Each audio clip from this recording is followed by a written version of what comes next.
Welcome, creative friends. Today I'm going to show you how I made these cute as a button coffee tables.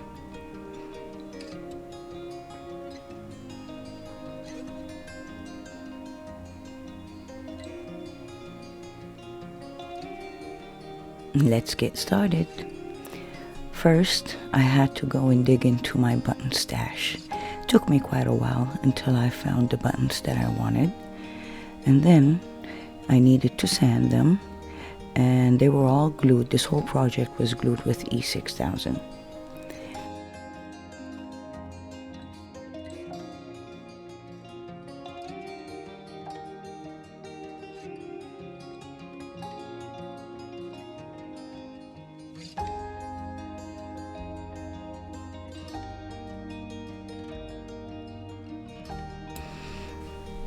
Now, I really didn't need to put glue on that side because none of it was touching the button. I realized it after I finished. I'm like, oh, okay, next one.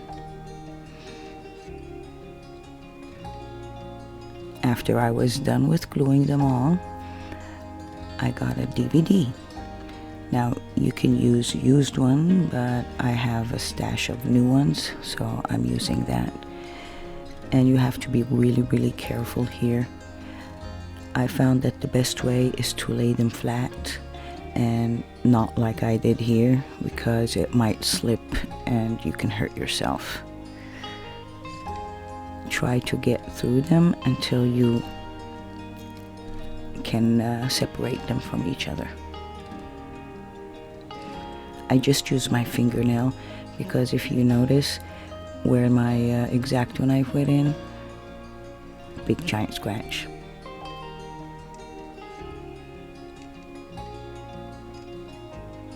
Voila. Now to get rid of all that purple, I'm spraying it with isopropyl alcohol and just wiping it off. I'm gonna keep on doing that until my paper towel is white and I see no more color.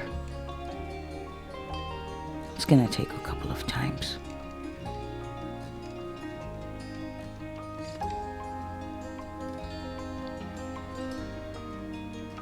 And you see these shiny parts?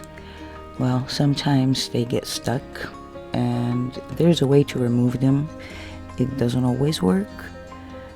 Sometimes it does, and sometimes it doesn't. This time, it didn't. Just use packaging tape and it should lift off. But these two were stubborn and were like, nope, we're not coming off.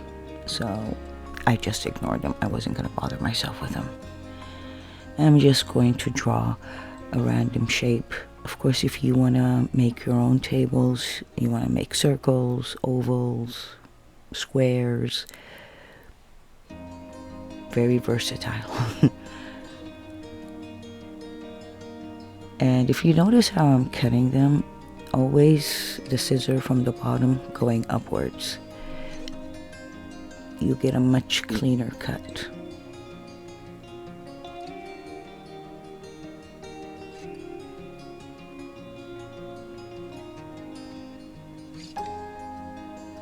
And it's very easy to remove the Sharpie. Just a little bit of alcohol.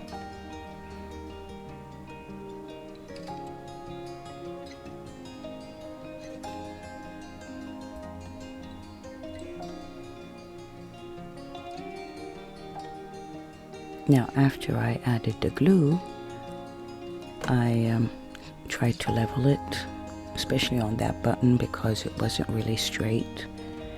The smaller one was much easier. Very careful not to touch it.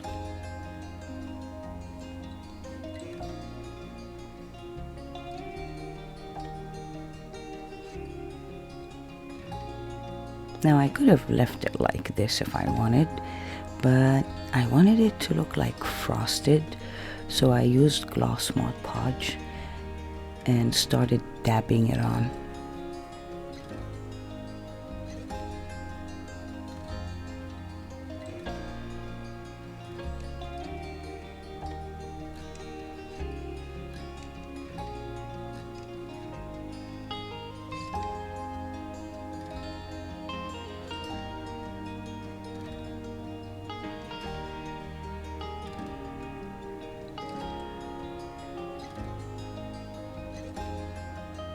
Now after they dried, I wanted them to shimmer, so I used some mica powders and dabbed it on there. And then I was like, okay, that's gonna start coming off, so I need to protect it.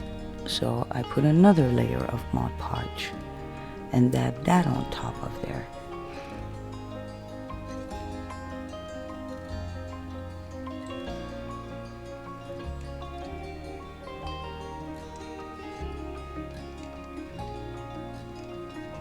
And then when it started to dry, I couldn't see the mica powder anymore. So I decided, okay, I'm gonna paint the buttons now. And I had a little scrap piece that I put some Mod Podge, and I wanted to see and try to use my shimmering eyeshadow.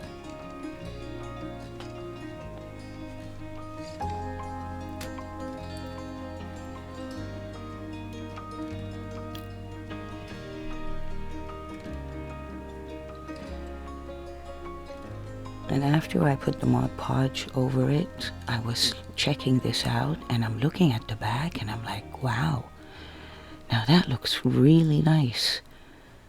So let's see how it looks if I'm gonna put another layer on top of it.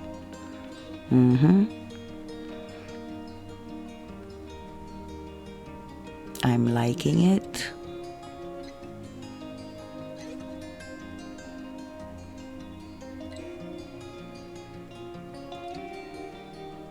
Of course, if I didn't have that piece there, I could have used this one, but I needed to use another new one, crack it, and clean it for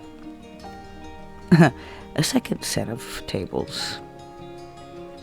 Oh, and that cracked button, I was cleaning it and I left it in the water for too long, and because it's real wood, it cracked. But then I added another one and made it a little bit taller. Now I'm adding my shimmering eyeshadow.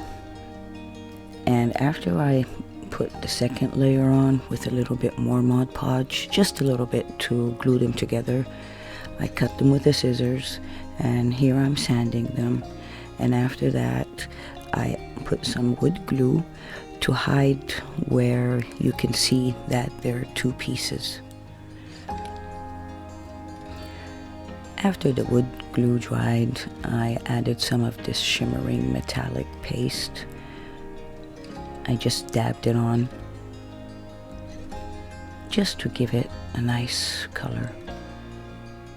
You know, like those gilded glass tables. I think I remember seeing some kind of tables like that a long time ago.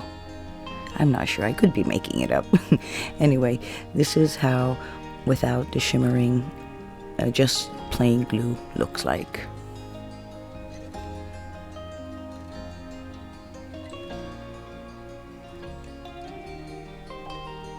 If you like this video, please leave a comment.